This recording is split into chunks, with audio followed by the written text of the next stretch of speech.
Cordial saludo para todos, espero que se encuentren muy bien. Nos encontramos mi compañero Alejandro Fénez Durango y mi persona Sebastián Luis Martínez. El tema de hoy será sobre las previsiones de quiebras bancarias en Estados Unidos y pruebas de estrés junto con algoritmos de aprendizaje automático. El estudio eh, se centra, de este artículo se centra en un problema crucial para la economía estadounidense sobre la estabilidad financiera de las entidades bancarias, de las entidades financieras y que el objetivo principal era buscar un modelo de predicción o un sistema de predicción de quiebras bancarias futuras para estas entidades bancarias. El objetivo entonces del estudio fue determinar si estos modelos de aprendizaje automático como Machine Learning en realidad son más efectivos que los modelos tradicionales para predecir estos eventos de quiebras de estas entidades financieras. El estudio se basó en utilizar datos reales sacados de la Corporación Federal de Seguros de Depósitos, donde se utilizaron datos de entre el año 2001 hasta el año 2023, donde se sacaron datos de 409 bancos que fracasaron y 818 bancos que tuvieron solvencia y lograron sobrevivir en este periodo de años. Y se utilizó entonces para la comparación en el estudio. El problema identificado o el problema central fue la necesidad entonces de crear un sistema, llamémoslo un sistema de alerta que pudiera predecir con un alto porcentaje de precisión qué bancos podrían o estarían en riesgo de sufrir una quiebra para poder que entonces responsables o autoridades competentes pudieran tomar acción y regular o tomar políticas públicas para hacer medidas preventivas, mitigar riesgos financieros y mantener o procurar la estabilidad económica. Esto se hizo a través entonces de pruebas de estrés.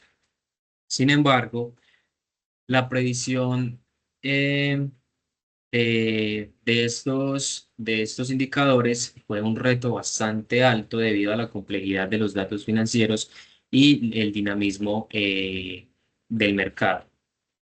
La propuesta entonces central del artículo fue utilizar una variedad de algoritmos de aprendizaje automático para realizar entonces la predicción de los riesgos de quiebra de los bancos, donde se utilizaron entonces el preprocesamiento de datos y la aplicación de múltiples modelos como la regresión logística, el random forest y las redes neuronales.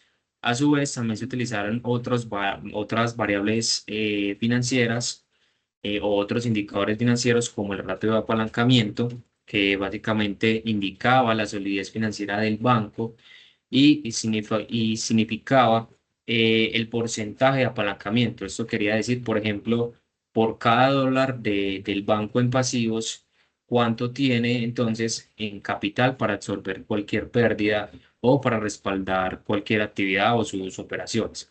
Y que fue la principal característica con mayor impacto negativo, sugiriendo entonces que un capital central, digámoslo, más fuerte, podía reducir entonces la probabilidad de quiebra de esas entidades bancarias.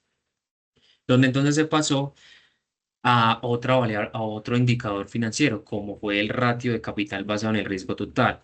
Este, a diferencia del ratio de capital, era un poco más sofisticado y, digámoslo, mejor, porque medía el capital del banco en relación con los activos, pero ya de forma ponderada, es decir, por el riesgo. O sea que asignaba, digámoslo, un mayor peso a los activos de mayor riesgo. Por ejemplo, podrían ser préstamos a empresas inestables y un menor peso entonces a los activos más seguros, ¿sí? Entonces se identificó como el predictor o más significativo en el modelo del artículo. Ya se utilizaron entonces otros indicadores como el ROA, el ROE, que también el retorno sobre el patrimonio, que también desempeñó un papel pues importante en las predicciones y que se basaba mucho con los dos anteriores, el ratio de apalancamiento y el ratio de capital basado en riesgo total. Ya mi compañero les hablará sobre entonces la metodología que se utilizó y los resultados.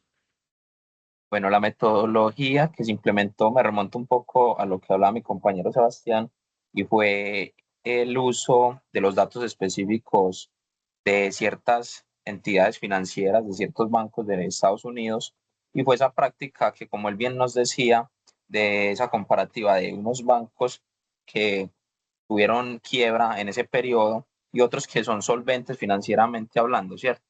Ese orden de ideas lo que se hizo fue a través de unos promedios móviles, que es el uso de los datos financieros y de esas variables que más generan esas quiebras en las compañías cuando tienden a tener valores negativos, y fue darle una mayor eh, ponderación a los más recientes en el tiempo, no llevándolo a un histórico y promediándolo de manera general, sino haciendo alusión a los más recientes porque digamos que en ese orden de ideas, en la actualidad, en el momento en el que se encontraba el estudio, eso sirve para que nos basemos en los datos financieros y en las crisis y los momentos de riesgo más eminentes o problemas macroeconómicos a nivel global que puedan generar mayor riesgo para las compañías. Por eso se tomó de esa manera.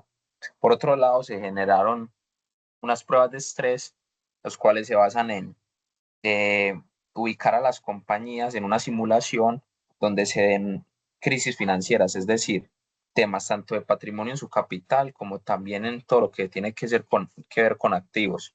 De esa manera, evaluando los movimientos y las fluctuaciones de estos dos puntos financieramente hablando, eh, hicieron tomar valores guiados hacia esas compañías y el comportamiento que podrían generar también el impacto en otras. Por otro lado, se buscó también con la prueba de sensibilidad que esta ya es guiada hacia esas pequeñas variables y muy importantes que mencionaba mi compañero Sebastián, y es en la reducción de cómo eh, se comporta una posible crisis o cómo se predice una posible quiebra bancaria, teniendo en cuenta la reducción ponderada de estas variables en varios momentos. En un momento tal vez en una reducción mitigada y la otra en una eliminación total.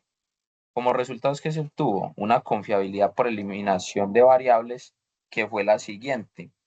Con esta eliminación de variables, en un primer momento, con la mitigación de esta, se dio una confiabilidad de un 91%, cuando al tenerlas sin ningún tipo de fluctuación, da una confiabilidad de los algoritmos de un 96,3%. Y finalmente, con una mitigación, con una eliminación, perdón, total de esas variables, se da un resultado de una predicción y una confiabilidad del 88%.